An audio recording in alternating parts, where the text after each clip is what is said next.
Let's see what y'all talking about, but I digress. Nicki Minaj recently spoke at the Mhm. UN, Mhm. and you left a comment under the post where you talked about, the allegations of what was going on. And a lot of people thought you were attacking Nicki Minaj for speaking out. I didn't see it that way. Yeah. I'm sure you saw people try to interpret it that way. Since I have you here, I just want you to clear the air You about, speak on it. and just speak on what your messaging was about. I think, especially with our culture, Mm-hmm. if a person disagree with someone, they're attacking them. That has nothing to do with Nikki. I'm disappointed in her speech under the Trump administration about. See, my thing is, I take deep dives into things.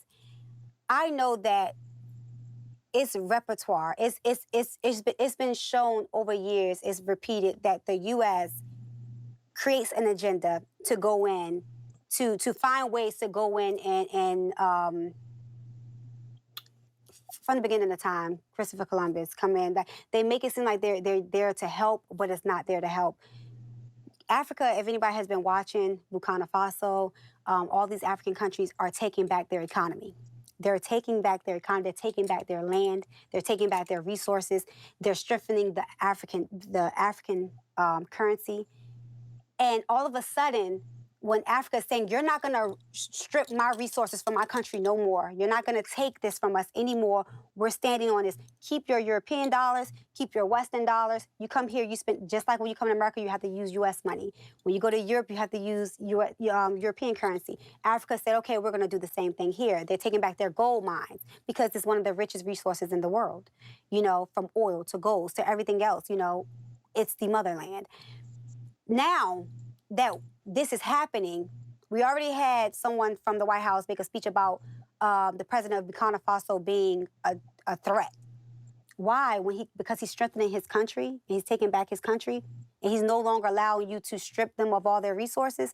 So all of a sudden now, you make this agenda of, oh, they're slaughtering Christians in Nigeria, which may as well be true. You understand what I'm saying? Mm-hmm. Not just Christians, but also other religions are dying. Right now in Sudan, you have people dying by, I'm talking about thousands and thousands, I'm talking about a terrible genocide. Why aren't you ready to go and help those people? Why aren't you so quick to run and be to their rescue? And it's not about, like I said, I believe in Jesus. You understand what I'm saying? And it's not about Christianity, but I see the motive there. You have to create a problem so that you could be the white savior to go in and try to and say that you're saved. But really what you're gonna go in and do is you're gonna go in and make it worse. Not just those Christians gonna be slaughtered, it's gonna be more deaths. It's gonna make it way worse than it ever was before. You understand what I'm saying? It's like all of a sudden now I've been watching Africa and the growth that they're doing. All of a sudden, you want to go in there now and help save someone's life. I'm all for saving all lives, but my thing with the Nicki situation is you don't realize, you think you're helping, and it might have been right in her eyes, but she probably thought she was doing the right thing. But sometimes you have to do more research to figure out, why are they asking me to speak? Why You felt they were taking advantage of her. Absolutely, and they used her to push an agenda that for their personal gain. Mm-hmm. When you're really not going to be helping those people, you're going to bring them more destruction in the future.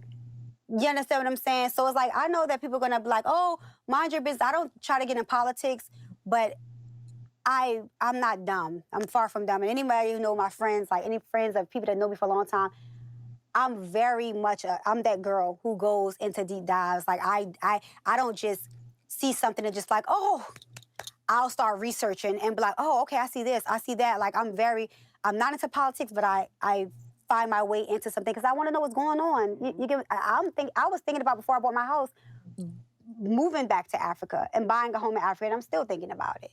But it's like, I just know that there's an agenda for everything. This country has kill, steal, and destroy since the beginning of time. You understand what I'm saying? We're literally talking about deporting people who are American citizens from a country that you don't even own, that is you the real foreigners in. You understand what I'm saying? So for me, it wasn't about Nicki, and it's like, it's so sad that people can't see past that. They can't see past, like, oh, it's the Nicki, like, it's not about Nicki Minaj. How I feel has, whether it was her or it was Tay-Tay making the speech, I would have said the same thing and I would feel the same way. And that's why they use celebrities and the Black community, because we so quick to bandwagon and be like, oh, well, this person said it, so it must be right. You get what I'm saying? Like, so that's just what my stance on it is. I know they're probably gonna chew me up after this interview, but at the same time, I feel how I feel, you know? No, that's why I wanted you to have the floor to address, because I know that people can. You came to this country when you were little as an immigrant. What are your thoughts on the Trump administration's approach to illegal immigration and deportations? Well, if I had a business or a home or anything, and someone was there one day when I walked downstairs to cook breakfast or something, I would have them kicked out of my home because I didn't invite them. And this is my private home. So the president has to treat the United States as if it's his private home. People all around the world have to respect the policies of the country and the administration. Therefore, to my immigrants, who I love very much, I love my immigrants, I'm an immigrant. But how can you tell a president not to enforce a law that simply says you have to be legal to get in the country? Now, what people don't understand is there are spies. There are things that we don't know about, but that, but that the administration and that security knows about. People who have to secure the country. So a person coming in illegally to the country, they could be there to do anything. You do not know. They have to be vetted. There's nothing wrong with that. It would be so stupid of any country to have an open door policy where people are not vetted. You don't imagine having somebody that you do not know in your home and you don't know anything about them. We do background checks for everything. You don't think there needs to be a background check to get in the country? So, I don't know. That may have come off too harsh, but I think it was a good explanation. You could have been harder. Okay. How has illegal immigration impacted the Black community specifically? Well, African Americans have finally decided, find somebody else to do it. That's why they're not protesting, okay? They finally decided that they are not going to be anyone's pawn in these political games anymore, in this political theater, the political theatrics. They're not going to be bothered. They're going to be at work or at home or, creating. And that's that. And I'm very happy because where's the money? Where are the billions of dollars that were stolen? Okay? Because guess what? The people who work hard and pay taxes, they have a right to know. Mm-hmm. Like, there's no more distracting people.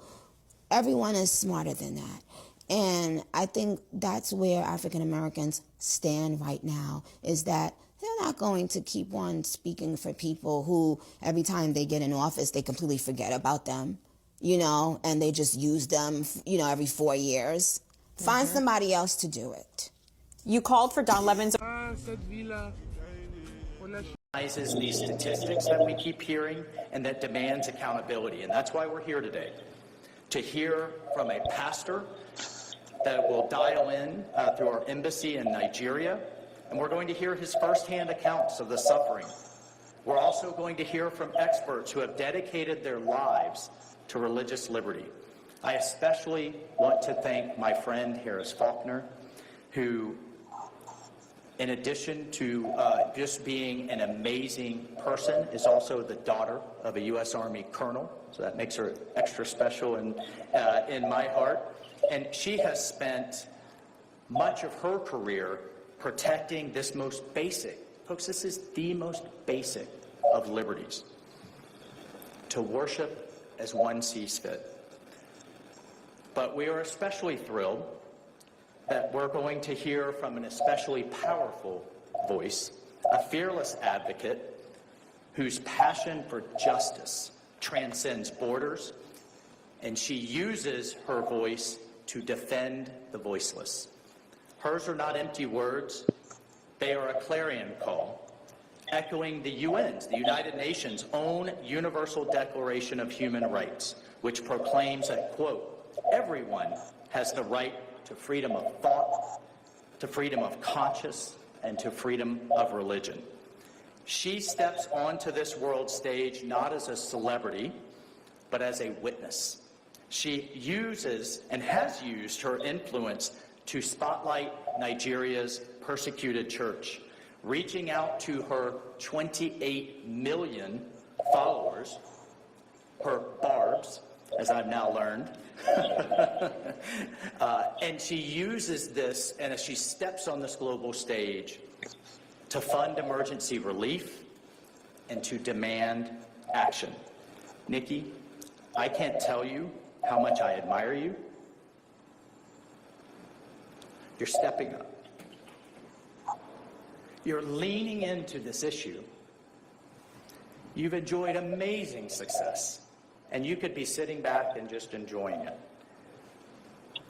You could be just living the good life, but you're willing to come here today and roll up your sleeves, and let's try to solve this. Let's try to save these people. So everyone, please join me in welcoming a daughter of the Caribbean, a champion of the oppressed, and a sister in Christ, Nicki Minaj.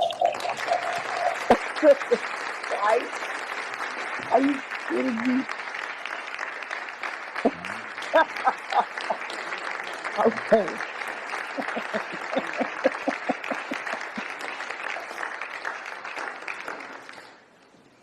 Hello, everyone.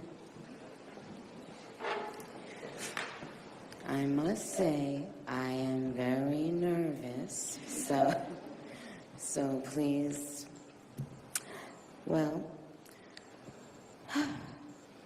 thank you, Ambassador Waltz, for this invitation. It is an honor to stand on this stage with you and the other distinguished speakers here today to shine a spotlight on the deadly threat faced by thousands of Christians in Nigeria. I would like to thank President Trump for prioritizing this issue and for his leadership on the global stage in calling for urgent action to defend Christians in Nigeria, to combat extremism, and to bring a stop to violence against those who simply want to exercise their natural right to freedom of religion or belief. I stand here as a proud New Yorker with a deep sense of gratitude that we live in a country where we can freely and safely worship God regardless of one's creed, background, or politics. No group should ever be persecuted for practicing their religion, like I recently stated on social media. And we don't have to share the same beliefs in order for us to respect each other. We're way beyond thinking or expecting or assuming for, the person sitting next to you to have the exact same beliefs. We're beyond that. That's ridiculous. But that shouldn't make one person feel less safe than anyone in any room. Music has taken me around the globe. I have seen how people, no matter their language, culture, or religion, come alive when they hear a song that touches their soul. Religious freedom means we all can sing our faith regardless of who we are, where we live, and what we believe. But today, faith is under attack in way too many places. In Nigeria, Christians are being targeted, driven from their homes, and killed. Churches have been burned. Families have been torn apart, and entire communities live in fear constantly, simply because of how they pray. Sadly, this problem is not only a growing problem in Nigeria, but also in so many other countries across the world, and it demands urgent action. All right, you want to make money in real estate? Here's how you take over a house with no money down, no credit check, and no job. Action. And I want to be clear. Protecting Christians in Nigeria is not about taking sides or dividing people. It is about uniting humanity. Nigeria is a beautiful nation with deep faith traditions and lots of beautiful barbs that I can't wait to see.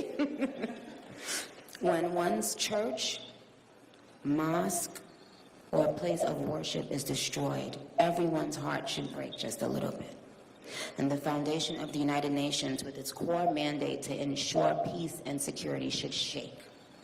I am joined here today by peace builders, by faith leaders, by those who saw violence, saw rising intolerance, saw the threats clearly before us, and chose not to look the other way. I am inspired by their work to build interfaith ties, to see the humanity across the lines which might divide us, and to fight for security and liberty for all those who pray. I look forward to our discussion today, and I hope it will encourage deepened solidarity for us to urgently work together to ensure every person can enjoy the right to believe, to worship, and to live in peace. Barbs, I know you're somewhere listening. I love you so very much. You have been the ultimate light in my life and career for so long. I appreciate you, and I want to make it very clear once again that this isn't about taking sides. This is about standing up in the face of injustice. It's about what I've always stood for my entire career, and I will continue to stand for that for the rest of my life. I will care if anyone, anywhere, is being